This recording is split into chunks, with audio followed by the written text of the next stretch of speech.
Bom dia, pessoal. Aqui quem fala é o Edson. Sou instrutor técnico aqui da EF Split, cursos profissionalizantes. A gente trabalha com cursos de instalação e manutenção de ar-condicionado, instalação elétrica e curso de refrigeração doméstica. O que acontece? Hoje a gente está aqui com o nosso aluno fazendo o processo de superaquecimento. O que é o superaquecimento no ar-condicionado Split?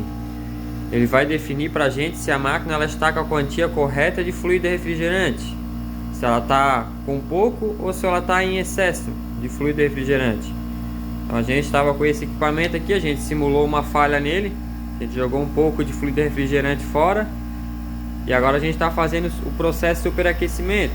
Então já estabilizou tudo aqui, corrente, pressão e temperatura. Como é que a gente faz esse superaquecimento? Vou explicar para vocês aqui no quadro, depois a gente volta aqui no equipamento. Superaquecimento, a abreviação dele é o SA, que vai ser o nosso superaquecimento. TSUC é a nossa temperatura que a gente vai medir ali na sucção, que depois eu vou mostrar para vocês ali na prática. E menos a nossa temperatura de evaporação, que é a temperatura lá da nossa evaporadora, que a gente vai obter ela através de uma tabelinha combatendo a pressão contra a temperatura, ali a gente vai achar esse valor. Então o nosso superaquecimento vai ser igual a 6,6, que é a temperatura que a gente mediu no nosso tubo de sucção, menos 1,1 graus Celsius, que é o que a gente achou na nossa tabela da relação de temperatura e pressão. Então o nosso valor de superaquecimento ele deu 5,5. Então voltando ali no equipamento para nós compreender. Aqui a gente tem, agora deu uma variada aqui no ambiente, o ambiente está ficando mais gelado, mas antes estava 6,6, que era o nosso valor que a gente colocou na conta. Nós podemos continuar utilizando ele. Então, ó, o nosso valor aqui antes era 6,6, é a temperatura que a gente está medindo aqui, ó, na linha de sucção, ó, onde a gente conecta a nossa mangueira do manifold para fazer o serviço no equipamento. Então, a nossa linha de sucção, geralmente aqui é de 10 a 20 centímetros da válvula, a gente vai colocar um termômetro aqui dentro, sempre em cima do tubo, na parte superior do tubo, nunca embaixo, porque ele pode dar erro de leitura, porque o óleo está passando no fundo do tubo.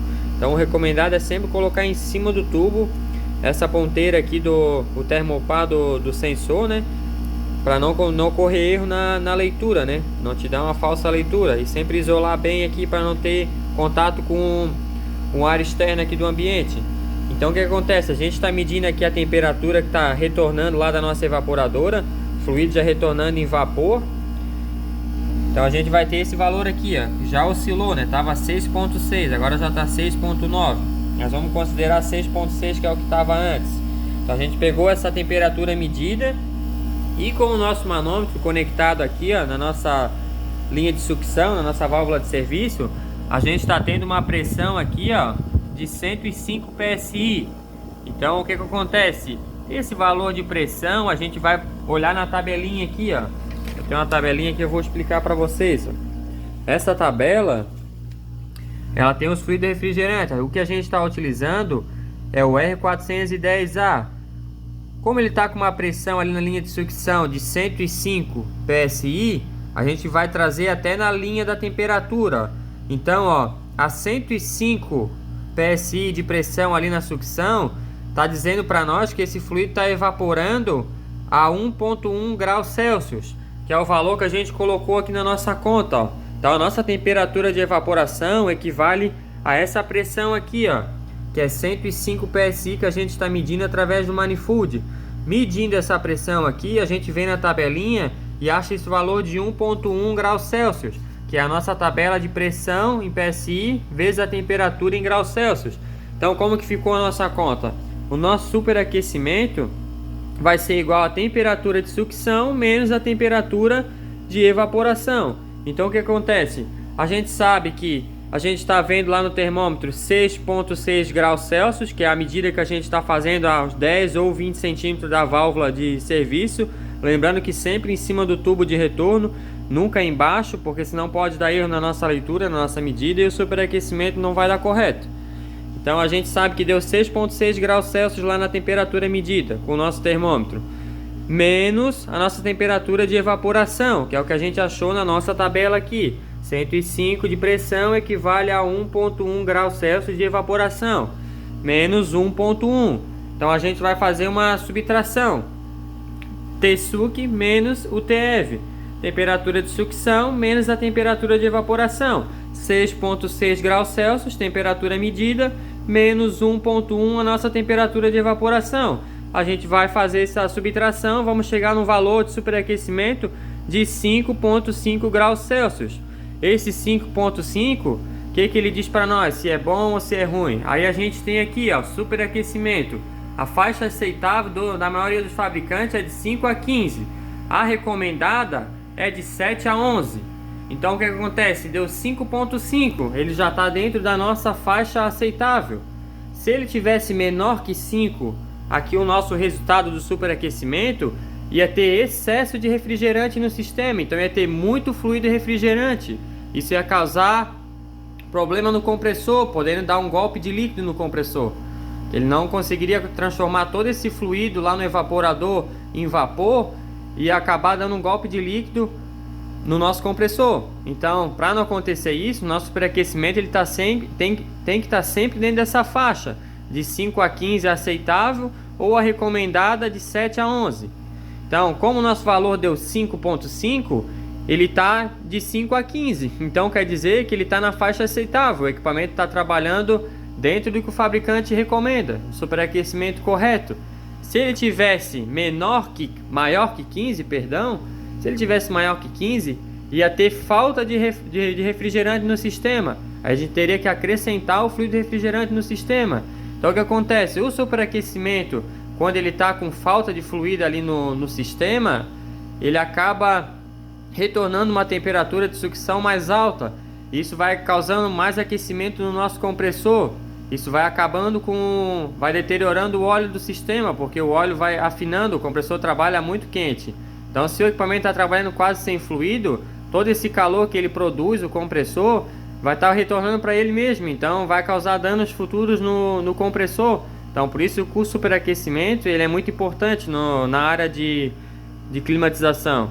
A gente tem que estar dentro dessa faixa de tolerância. Eu utilizo como padrão na rua para trabalhar de 5 a 7. Mas se usar de 5 a 15 está ok, de 7 a 11 também está ok. Faixa aceitável é de 5 a 15, a recomendada é de 7 a 11. Então fica essa dica para vocês aí, para quem tinha essa dúvida em fazer o superaquecimento.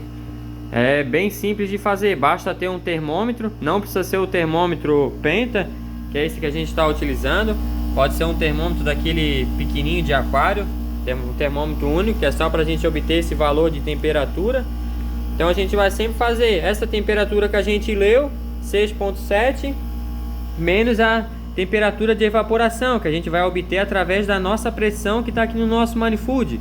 Então a gente fazendo a temperatura que a gente está lendo aqui na nossa sucção, na linha de sucção aqui, na nossa válvula de serviço, sempre o tubo mais grosso vai ser a nossa válvula o nosso tubo de sucção. Então o que acontece? Medindo aqui esse valor, 6,7 temperatura em graus Celsius. Essa pressão a 100 PSI equivale à evaporação de 1,1. Esse aqui menos a temperatura de evaporação, que equivale ali a essa pressão, a gente chega nesse valor que estamos vendo aqui no superaquecimento, 5,5. Então esse equipamento está trabalhando correto, está trabalhando dentro do superaquecimento que o fabricante recomenda. Esse catálogo nosso aqui que a gente está mostrando, essa tabelinha aqui, ela é do equipamento da Elgin, que é os nossos equipamentos que a gente tem aqui na nossa escola. Então, para Elgin, significa que de 5 até 15 é uma faixa aceitável. Então, a gente explica para o nosso aluno aqui que essa faixa está dentro do que o fabricante exige. Então, não vai causar nenhum dano no equipamento, nem por falta, nem por excesso de fluido refrigerante. Então é isso aí, pessoal, espero que gostaram do vídeo. O vídeo vai ficar um pouco longo aí, mas é bem explicativo, é muito simples de fazer. Isso aí garante que o sistema vai trabalhar corretamente, não vai dar golpe de líquido no compressor, e o compressor também não vai trabalhar superaquecido, porque se tiver com pouco fluido, o compressor superaquece. Se tiver com muito, ocorre ali o risco de dar um golpe de líquido no compressor. E como a gente sabe, o compressor ele não pode comprimir líquido, ele é obrigado a comprimir vapor. Se ele comprimir líquido, ele pode sofrer um dano ali na sua parte mecânica. Então é isso aí, pessoal. Um abraço aí. Tamo junto aí.